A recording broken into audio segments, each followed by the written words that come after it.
Got the yellow pad back. Time for a DM debrief.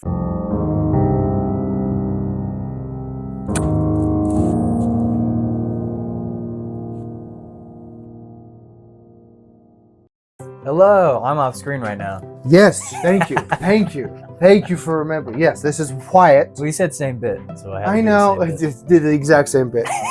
Listen, we tried so hard to get both these brothers here for a DM debrief. We have not seen Wyatt, we have not seen Upanor in a DM debrief in 2 months at this point. That's crazy. Well, we've seen Wyatt, we haven't seen Wyatt. It's their mom's fault. It is. It's their mom's fault. All three brothers have the exact same initials even. Mm-hmm. It's a running joke in my family that until I was 5, we thought my name was Will Wade Wyatt. Will Wade Yeah. And as you can see, I just did here, Wade. Have not seen Wade in Upanor. At least I got your character's name right. Yeah, or his his character's name right. He's a busy boy. He's a busy boy. Busy boy. He said, sorry, I have to cancel for tomorrow. I have an appointment to make. I sent him the dog sitting in flames saying, this is fine. Yeah. So I'm here, which is more than. So that means that Upanor's level up will have to happen off camera, unfortunately. Because I know it's the most riveting. Oh no! Look at that. The yellow pad comes back and immediately throws a fit. Immediately throws a fit. Maybe I shouldn't have tried to balance on top of this right there. That's fine. I should drop the lighter, but that's okay. It's fine. I keep forgetting to bring mine. I need more fuel. Oh, need more fuel? Yeah, I've got that butane. I think I did bring it last time I came over and forgot to bring it up. Wow. Had it all the way here. Yeah. Oh, grab your box. My little guy. Your box. Yeah. In case you forgot who I was. There he is, Fisvénir. By the candle here. I have to make one for Ethedriel now. Oh. I'm not going to make up her language, though. I don't want to have to figure out another language right now to put it on there. For all the rest of you, I have to put your names on I forgot there. about that. What are we doing? We're doing a DM debrief. Yeah, DM debrief. So, we finished. You guys survived. Great job. Great Surprisingly. job. Yes. Yeah. I won't rehash it again, because this would be the third time that I'm rehashing my decision to call it when we did. Yeah. Because it was apparent that you guys were going to win at that point. It may have taken a while, but none of your characters were going to die. And they weren't going to make it far past the river, if that, the river and the canal. But I think that you had them pretty well sequestered at that point. Anyway. Which, I mean, I just briefly, I appreciate that. Because, like, I mean, it was a slow day at work yesterday, so I was playing Risk. And any battle games like that, where it's like, I'm clearly winning, I just have to do a few more turns. It's like, can we just wrap it up now? Yes. So I've had that happen with Risk. Because if someone betrays you, there's sometimes an imbalance when it comes down to the last two. Yeah. And you're just like, okay. I mean, I'm going to play it out because I've got Australia and I might be able to, like, get a force. And if you get too spread out and I break through your front lines, I could sweep up through that little corridor from Asia into the Middle East. No, it just goes Asia to Africa, right? Yeah. If you just break up those two, then they start getting fewer units and blah, blah, blah, blah, blah. Yeah. And maybe. But in this particular case, not only, I mean, they had a finite supply of units. This is new information. They didn't get any additional units after the initial fight. Yeah, they weren't getting any additional units. So you guys were the only ones spawning new units. And if push had come to shove, I probably will let you start spawning units back from the Citadel if we had needed it. Yeah, but which just makes sense. Get more desperate. You know, people start picking up weapons even if they're missing. You know, arms. But I had totally spaced. I mean, even in my own review of the map, that I had put a second set of docks there. So when you landed in there, it was truly surprising to me. I'm like, oh shoot, there are docks. Yeah. Well, that changes everything. They would just do the full sweep. That changes everything. Yeah, and they weren't going to survive after that. But any other questions about the session before we move into your level up? Let's see, it's been a hot minute, and because you did make the big discovery of the episode. Oh, that he was way up in the sky. Yeah, you discovered the Zoreg. Yeah, that was fun because it was like, yes, I found him. I can't do anything. About it.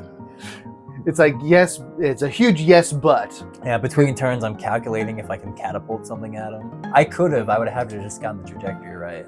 Yeah, and you have not yet used that spell in this campaign. I've tried. In my notebook, I was doing math to see if I could feasibly launch myself across the river, but I didn't have to. For catapult, you can't. It's not going to work. Well, you can't launch yourself, but if I launched an item weighing 5 pounds at 90 feet per second, I think I could grab onto that. That wasn't being worn or carried. Well, you gotta hold a rope attached to it. But you're holding a. Oh, okay. Yeah. Is the rope holding the item? That's the question. No, I would argue the item's holding the rope. Well, then is the rope wearing it? No, well, I could launch it and then pick up the rope if it's a long enough rope. There's loopholes. I didn't have to do it though. There are theoretical loopholes that have not withstood the testing of a DM yet. It was also just a fun image of Fisvénir flying across the river, being pulled by some like brick.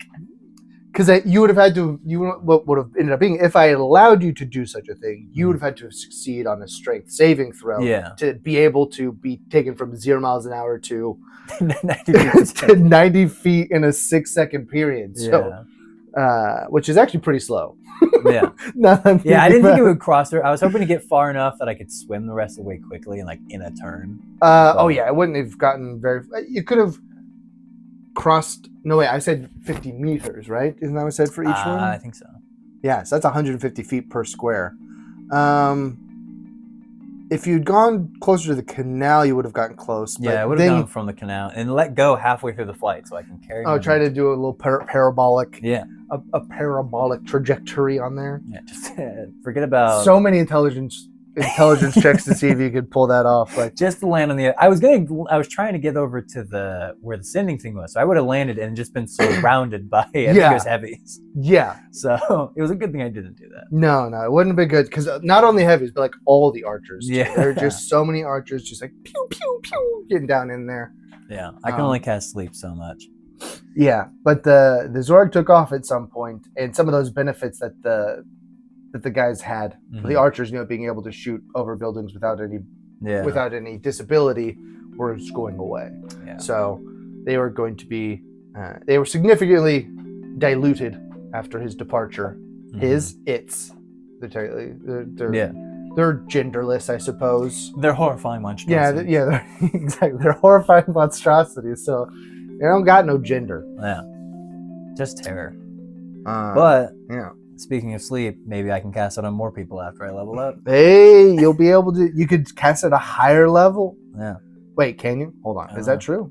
I think so. Are you doing it for me, or am I doing it? I'm just looking at yours so I can sort of track it. Where am I going? I'm going to classes. I need a D6 for my hit points. I won't lie, I'm always confused by how D&D does leveling up, so this is going to be a struggle for me. Listen, we messed up Ethedrail's. I had to redo her hit point die, and I forgot that level 1's roll is automatically a max, so her HP is higher than she thought it was. No, not that wizard. Legacy wizard, yes, real D&D. That's right, I said it. Yeah. Magic initiate. There is a druid. There is a druid. I figured there was. For all the major spellcasters, you do. Makes sense. Now you get another. You get a new cantrip. Oh, that's exciting. That's huge. That's exciting. You get another level 2 spell slot, and you get a new cantrip. That's huge. That is huge. So you could pick up 3 cantrips this round if you take. I could. Oof, that's tempting. But you've got wisdom and intelligence sitting on 17. I know that a lot of mine I could also constitution. I could bring up I could benefit heavily by an improvement. What you could do though is you could look at the feats. I don't think that the initiates would help here. Yeah. But if you look at the feats, you could pick one of the ones that gives you a +1 to either wisdom or intelligence. Some of them will give you a +1 to one of those. What do you call them? Mental. I guess charisma is also a mental, isn't it? That's personality. Whatever. Intelligence and wisdom. Yeah. So the whole thing is I really wanted to get a healing spell because I have a habit of separating myself from the cleric, from Will. Yes. So I was hoping, but druid doesn't have any available, and I can't really get away with taking magic initiate, bard, or cleric, at least yet. Fisvénir isn't really doing any of that stuff. We do try to keep things story-wise legitimate for those feats. For it to make sense. So, like, how would he pick up cleric, barely. Yeah. I keep forgetting that Nibjum is a cleric. I think of him as a support class. Yeah. But that he's a cleric. He just never struck me as a cleric.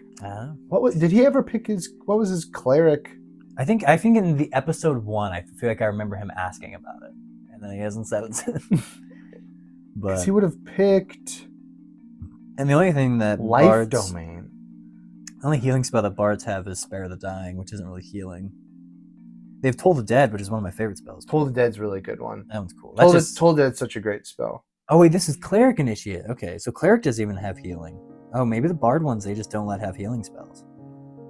Not the Bard, maybe the Initiates.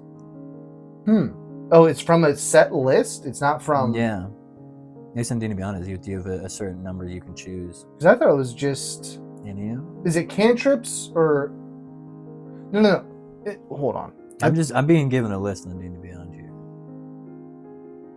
I don't know where they're pulling this list from, but... It's level... I feel like it makes sense for balancing sakes to be like, if you want healing spells, you have to fully multi-class. I'm not doing that. But... I just have to, you know what, maybe I shouldn't be running into combat. Maybe I should hang back and hang out with them. Oh, okay, these are the cantrips. Yeah. So these aren't the spells. Because there aren't any healing cantrips. Gotcha. That's too OP. So one of the...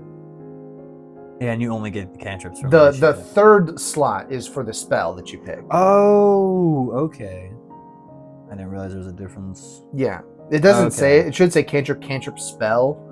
On the sheet here, but it just says spell. So Druid's got Cure Wounds.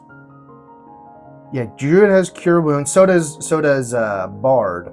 But I mean, if we're trying to min-max it, Bard does use Charisma as the modifier, which yours is not like super terrible, but it's not to the level of either your Wisdom or your. He's at 17 for. Did I say that? I think I just said that. 17 for both Intelligence and Wisdom. Because you guys did roll pretty crazy. Yeah. I think I did.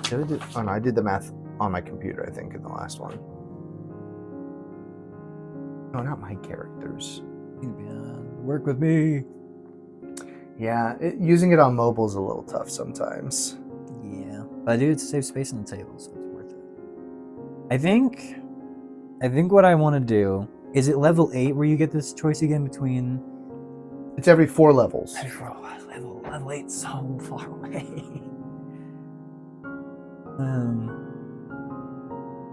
You will get your level 3 spells at level 5. You'll get your level 4 spells before you'll get your next ability score improvement. Your next chance to take a feat. I think... I'm going to look at the feats. I don't think I'm going to do... Oh, Magic Initiate is cool, but I have so many spells that I just don't use already. So it's like, why would I add to that? Oh, why would I add more spells if all I need is Sleep and Fireball? I mean, Firebolt. I don't have Fireball yet. Maybe. I've been watching back through the episodes to edit. You gotta call out this researcher feature more from your background. I don't remember what that is. It basically, remember in episode, I think it was 2. Yeah, when you're trying to put together the correlations for the vowels. Yeah. You're like, would I know this off the top of my head? And I said, well, you would know where to find it in the library. That's exactly what this says here. And the researcher, I made you roll for it. It was a low DC anyways, and you passed it with flying colors. But yeah, so I made you roll for it. I think technically we could probably say that you rolled to see if you could know off the top of your head, because that would be very difficult. You failed that portion of the roll, but your researcher then says that if you not when you attempt to recall or learn or recall a piece of lore, if you do not know that information, you often know where and from whom you can obtain it. Nice. That feels OP, and I'm gonna use that. Yeah, call that out more. That's part of That's amazing. That is part of your that makes sense. Ability. 600 years of research, it makes sense that most knowledge I at least tangentially know where to find. It does say that your DM might rule that the knowledge you seek is secreted away in an almost inaccessible place where that simply cannot be found. Well, now I know a lot about where... I don't know much about... I'm blanking bless you. I'm blanking on what they're called. Oh, it's very loud. Right. Sam, I'll cut it. I was just blanking there. Sam's thing. Fonro. Cure Botch. The Cure Botch. I might not know much about the Cure Botch, but I know where to find it out. You know that you can go, as long as he's alive. Yeah. As long as he's alive, you've got Telbrick. That's not Telbrick, that's Jokund. I'm editing the 3rd episode and Jokund just showed up. Yeah, Jokund! I need to go back and see if he's okay. I go check He probably would have been, no, they wouldn't have sent him with you. He wouldn't have been of use. Yeah. Ooh, what's this? I'm looking at just different feats now. What does the lucky feat do? Oh, it's the halfling thing? I gave a Thedra lucky. I'm not going to give you lucky. You're not lucky. I know, that's why it would be funny. That would have been, and I would only give that as a level 1 feat. Can I take the unlucky feat? The unlucky feat? Yeah. How would you describe the unlucky feat? Every time I roll on that one, it's really, really bad. Every time it's that one, you die a little. A little bit. Just like a little bit of death. Just a little bit of death. I get like a new terminal illness and it just gets worse progressively over time. You could take it the other direction, right? Mm-hmm. Rather than trying to buff up your magic, your healing, you buff up your attacking. You could take something like Warcaster. Well, what's funny is I have Spell Sniper and I never use it, so I'm. I know, because I keep running in. They're not attack rolls. So it's because I think it's because sleep is my go-to, and it's sort of like a proximity spell, so I have to get close even with Spell Sniper. Let's see, a War Initiate. I know I passed that a second ago. If Warcaster, I don't know if it really. Doesn't do much. The biggest advantage of Warcaster is that creatures moving out of your zone give you opportunity attacks. What? That sounds really cool. No, wait. When a hostile creature's movement provokes an opportunity attack for you, you can use that reaction to cast a spell at the creature rather than making an opportunity attack. Okay. So, but that counter to what I'm trying to be farther from them, that close. Right. So that doesn't quite. I wish it was range. That'd be so cool. I can just sit in the back and say, "Oh, you stepped out of my range." Firebolt. That's what it would be. Well, no. That's not necessarily what it would be. They have to provoke an opportunity attack. Yeah, here's what I can say. Yeah, because that would stack too crazy with Spell Sniper. I mean, it is nice that I can perform spells with like hand movements while holding weapons, but I almost never draw my sword. Yeah, you never draw your sword, never pull out your shield. They're both there's like a last case scenario, and I normally die before I can have a turn to do that.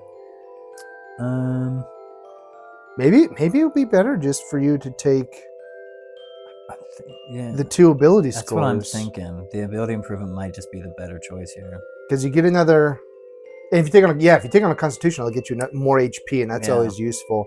I mean, as far as healing, there is the healer feat, which allows you to. But that's so limited. That's helpful to get other people up, I think, right? Well, you could. I need a healing kit, and it's helpful to get. I don't need to get like a proficiency or something with getting people back to like. You can automatically stabilize somebody. Oh, it's automatic. Yeah. Can I do it to myself? Oh wait, no. When you use a healer's kit to stabilize a dying creature, they get 1 hit point. You can also spend 1 use of the healer's kit to give 1d6 plus 4 hit points to somebody. Yeah.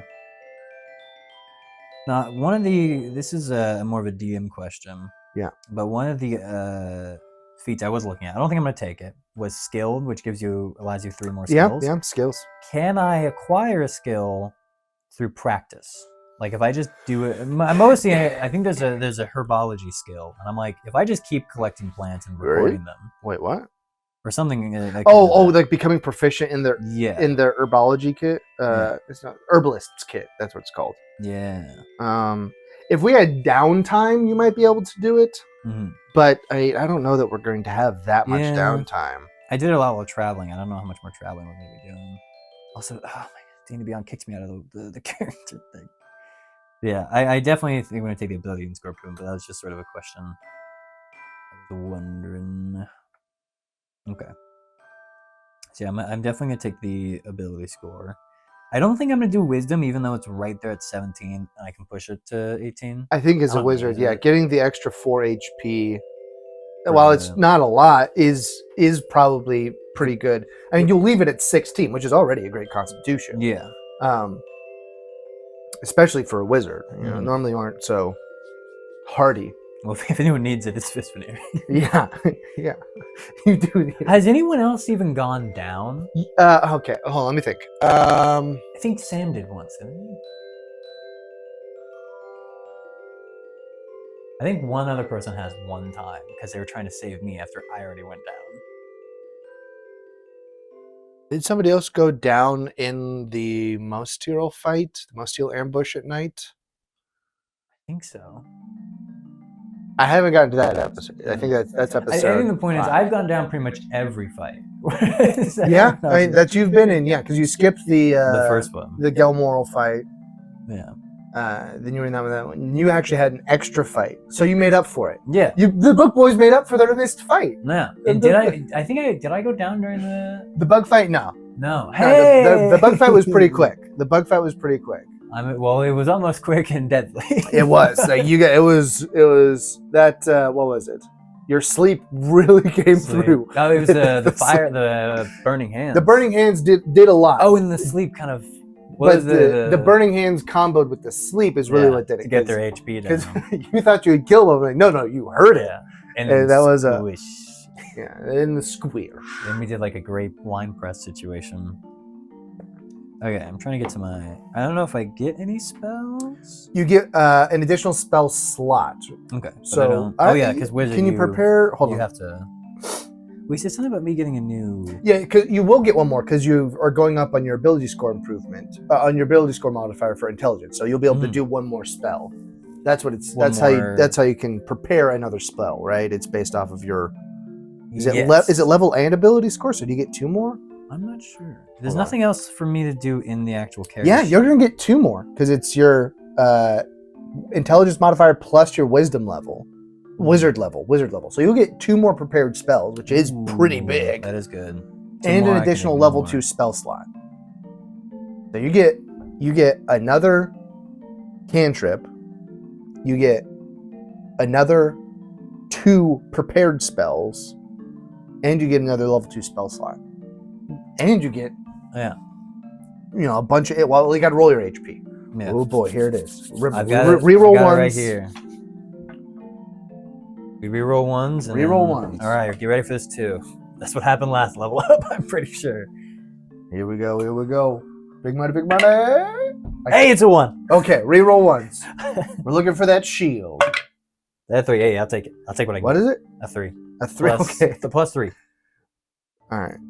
6. Where's my health at? I'll take care of that because it's So now we're at 18 rolled health. I'm at 18 total. No. You're at 26 total. I was like, I'm so much squishier than I thought. 26 total before the improvement. So you'll actually be at 30. I'm at 30. Ooh, yeah, you'll be at 30. That's great. That's very good to hear. That'll have to make math easier in my head. If I take 10, I'm like, all right, I'm 2/3 down. So I'll have a better understanding of how close I am to dying. There we go. 30 HP at level 4 for a wizard. Wow. Mm-hmm. Tanky. With that 6. Wow. And you know what? If you take the tough spell later on, like that will be pretty big. Mm-hmm. I'm not gonna lie, it's really nice looking down and seeing 18 in intelligence. It feels good. Yeah. Great. Because at this point you could get up to 20 with just an item technically. If I don't sell them, like I did. Yes. Yeah. Well, do they even know about that? I think we told them in one of the previous DM debriefs that the ring that they sold in Peter Hallett. Yeah. And Peter Hallett was actually a ring of the ram that no one knew was even special, or at least they didn't even know it was special. Well, I felt real confident getting an extra like 10 gold or something than the initial price. But yeah, because Ring of the Ram, I'm pretty sure it requires a 2-minute. Hold on. Yeah. It's too late now. But very exciting. I now have all my spells prepared. So my spell book's just kind of hanging out. I only have 11 spells, so I have all of them. Yes, the reason why no one knew that it was special is because it requires attunement. Mm-hmm. So none of the people and there wasn't a big tag on it saying magic item. None of the people. Was it Noryu? No, Noryu is the doctor. What was that? I don't remember. I know. We went through a lot of little towns there. Mm-hmm. No, it wasn't. No, Noryu. To the map. To the map. Let us know in the comments if you can get us before we can. Then you get to run the next section. Good luck. I can't find my map. Oh no. Oh dear. Am I? All right. That's well, fine. Whatever that little town was. That all we did was sell. There's Mavril. Abhorrent. There was. Okay, I can find it. We don't need to find it. I don't need to find it. Okay. All right. So yours went pretty smoothly. All of your spells are prepared because of your. I only have 11. I haven't had a chance to get a whole lot of new spells. I've been a little busy. Right. I was gonna try and get some more from Melbourne, but you were not very in. Whisked away. You actually don't even have any level 2 spells. Yeah. I have sleep that I can upgrade. You can upgrade Burning Hands, Catapult, and Sleep, but you don't have any actual level 2 spells. Well, we'll have to see. Can I get Toll the Dead, or is that not with me? I guess I can just look. Let's see. For Toll the Dead, I've had trouble with it because it's from an expansion book. Oh, is it? I didn't know that. It's from Xanathar's Guide to Everything, and sometimes it doesn't show up. It's a cantrip? Yeah, it's a cantrip. That's crazy. It is necromancy, though. It is wizard. Yeah. You should have access to it. I have access to it, so I could technically learn it from Melbourne. But does Melbourne know any necromancy? No. You'd be able to take it now as your cantrip. Did you get a new cantrip? Oh! Yes, please. Well, now I feel like I need to look at all the other cantrips. Toll the Dead is a busted cantrip. It is good. It's so good. If you don't know, Toll the Dead is a cantrip, which means that it scales with your level. So next level, it'll go up to 2d8 base damage, and if the target has taken any damage, it goes up to a d12. So we're talking 2d12 from a cantrip. If you don't take Toll the Dead, unless it's for a character reason, what are you doing, man? Yeah. What are you doing? I'm trying to see what the range is on it. 60 feet. 60 feet. So it's 120 for me. Wow. And 120. I mean, and it's just cool because it's just like a bell tolls and then they start dying. Well, I would. Yeah, for you, I think that would work. When I had another character use this in the previous campaign, and it was different. It looked different. Yeah. It looked like a skeletal hand that ripped at the person's throat. Ooh, that's cool. So he would do that. He would go like, well, and they would go kind of like Darth Vader, I guess. Because the actual thing it says is you point at one creature you can see within range, and the sound of a dolorous bell fills the air around it for a moment. Yeah. In a previous campaign, not recorded, it was one session that we did. It was one Way was running, and I was a sorcerer. I love that spell because I think I was vaguely. Oh yeah, I was a sorcerer with. No, not sorcerer. I was a warlock with Cthulhu. So I made it like a ship's bell, which I love. Yeah. Would you let me get away with, maybe since I'm technically, is it wood elf or just elf in general? I know I'm from the forest, so that's why I get confused. Yeah. Could I get away with maybe a winter's breeze, as in nature's sort of decaying? Oh, winter's breeze. I was thinking that there would be cool crystal bells at the towers. That was my first thought of the sound of there's bells. Some cool bells at the towers that sound crazy. Other idea. I know as elves live a long time. Is there a special bell that's rung when someone of importance passes to kind of mark it? I've done the funeral rites for a lot of other cultures. Mm-hmm. I've done the Mostarn culture. I've now done the Sashek culture. Mm-hmm. I haven't done any of the Kistone cultures. But I have not thought a lot about what you all would do. Maybe it's specifically a practice at the towers of if someone of high rank, they've fallen ill, and then when they finally pass, to kind of let everyone know there's a solemn bell rung, and we'll decide what that bell sounds like when I inevitably buy a bell and bring it in so I can do it every time.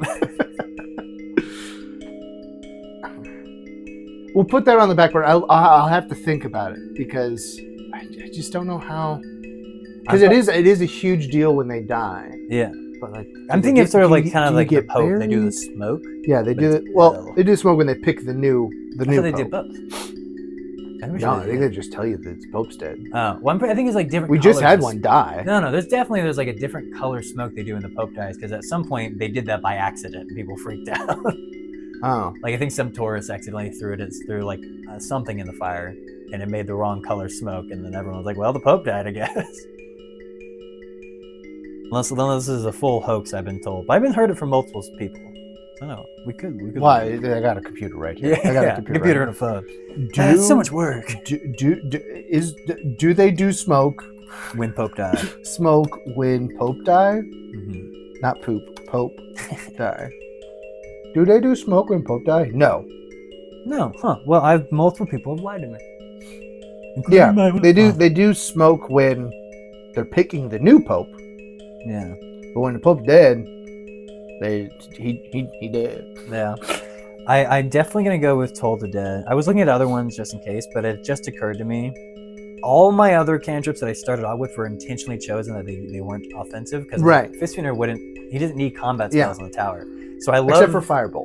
Except for Firebolt. Well, I got away with that of just being an enhanced version of what he uses to light fires. I sort of explained that. But I love the idea of the first thing he learns outside of those like base spells is a necromancy. I'm ringing a bell to like summon you to the grave. Yeah. It's like I am no longer kidding around, gentlemen. Yeah. And with it being a cantrip, because he has to learn it from someone, doesn't he? For the cantrip, it's just that wizards memorize it. Yeah, you memorize it. So maybe there is someone, because we had spellcasters on the ships. Maybe we can just say that there's someone that I was learning from. Yeah, you're working around with some spellcasters. Yeah, and on the 5 days, which that makes a lot of sense. Then, as you're going up to a huge battle, I need something that I can do. So you take this, and you don't learn it before the battle, but once the battle's over, like okay, now I got it. Yeah, now I got it. Maybe that's what we missed by kind of like wrapping it up. And then the final moments of the battle, Fisvénir is chasing after the fleeing enemy. Wait. Let me practice. Get back here. Oh, ding-a-ding-a-ding. Yeah. I kind of love the idea of Fisvénir having a physical bell now. Like, he has a bell he carries around when he rings it. Well, there's no material component to the cantrip. It's verbal and somatic. So there's a hand motion, so you can like do a bell. Do a bell. But I'll think about that. Having it tied to the funerary rites of the Sharan makes sense. Mm-hmm. I just don't know what those are. I mean, I can put a bell in it and not be hard. Mm-hmm. But I mean, it makes sense for the towers. It gets around loud and clear. Yeah. And then with being in the forest, I mean, like a visual one wouldn't work very well because trees in the way. I think right. Yeah, auditory would work. Probably a whole system of bells for a loud announcements on it. Well, for that, it's not like they're a cohesive government or anything. Well, yeah, I'm saying for just the towers of like, hey. Oh, for just the towers, yeah. For the towers, I imagine like there is a traditional university bell tower. Yeah. And they've got like these huge, like crystalline bells that they strike, and it's. Ooh, okay, I take it back. I like that more than him having an actual bell, because it'd be really cool for no matter. I don't think we're gonna be leaving this peninsula anytime soon, but if we do, I think it'd be cool if where we're at in the world, the sound of the bell comes from the towers. Like it's not actually ringing there, but like it's coming from that direction. Oh, it's always like you can always know where north is, or I always know what direction right now where north is. Yeah, I always know which way is home when I try to kill a man. That's cool. We can lock that in. That it's the bell from the towers. We can lock that in, and it doesn't have to be like specifically a funeral bell, just a bell. Yeah, that makes sense. Maybe there's like a certain carillon. Mm-hmm. There's a certain series of bell strikes that they do for funerals to do different sort of I could imagine that. No, because I literally just did. Yeah. It also makes sense that the only bell Fisvénir may have ever heard, besides the ship bell on his trip down. Was that bell? Because he never left. Yeah, and it would have been, that's going to work very well because you would have heard it so much during the War of the Breach. Oh, that's so sad. Because they would just sit there, and for each person who reports come back, maybe even you were involved with it, going up there. That you knew every time you did a battle report and handed them a set of names, you were going to hear that bell strike again and again and again and again. Yeah. That's good. Can we make that official? Because I also want to say that every time Fisvénir did that, he would go back to his study and count every bell to make sure they didn't miss anyone. Yep, that's so sad. That's great. I can't wait to cast this, and then people are be like, yeah, by the way. This is so good. I get to do a really sad thing in yours that makes you more powerful. I established that the Tsashek funerary rites or cremation, and they use the remains and put it back in with their egg their egg ritual. Nice. So nice melancholy in both of these to end off the year. Merry Christmas, everyone! Merry Christmas. Remembering death all the time. Well, I think we're in the Advent season, so it works. Yeah. I think we're past the portion where you're supposed Christmas to think about death. future. I don't know. But all right, well, cool. That's awesome. A good bit. I'll have to formalize that in the lore. But that's a great bit. No. That's a great bit. Stay tuned and see if I find a bell that's quiet enough for me to ring in here. Otherwise, I won't be buying.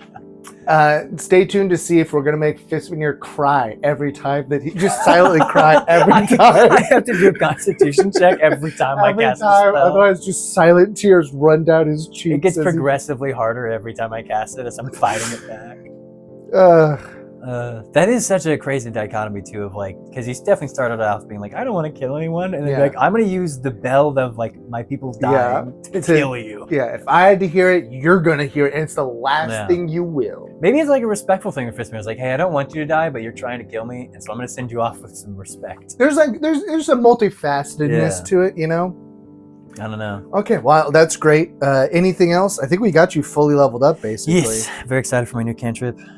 Yeah, great new cantrip. You can actually use your spell sniper for something. Finally, yeah. Maybe this might mean Fisvénir is going to stop going down. If I can stand 120 feet away and ring a bell at him. I mean, Firebolt was already 240, but but it's like 1d6, I think. 1d10. Oh, well. So you start off with Firebolt, and then you switch to Toll the Dead. Sleep's just too OP. It's 4. No, hang on. How much? Sleep's OP at low levels. You're right. But we're getting past low levels. We are now. getting there. It's good for the end of it, because once we got their health low, I can run in. And then you can all stand around them and beat them to death. Everyone at once, because they're gonna wake up as soon as we do. Yeah, as soon as they're gonna wake up. So we need to game the system. And make sure that they're already gone in the turn order. Exactly. That's why. That's why the new combat system is going to be so much better. Yeah. Well, you can technically hold your action, be like, all right, this person go, and then we all go. You're right. Yeah, that's what it is. But that's what it is. That's what it's supposed to be. All right. Okay. All right. I think we're all good. I think we're all good. Nothing else from that episode. There's not much to say about the Zoreg. You saw the Zoreg, and then you didn't see the Zoreg anymore. I will say I'm very glad it didn't come down. I was slightly worried we're gonna have another hook situation, but glad it happened. Yeah. Terrible. I don't know if I've ever done the full explanation. No, I did it. You did during this episode. Okay, well. Okay. Bye. Awesome. Merry Christmas and Happy New Year. We won't be back next Friday because that's Boxing Day. I told you in the last episode there ain't going to be no DM Debrief on Boxing Day unless Wade wants to do his on Sunday. We'll see. But I don't think I have the time to do it because I have to finish editing our year one recap. Don't think I have time to do that. All right, never mind then. Back to Plan A, which is we'll see you on January 1st with a year one, not season one, year one recap. Get excited. Toll the bells. Yes, toll the bells.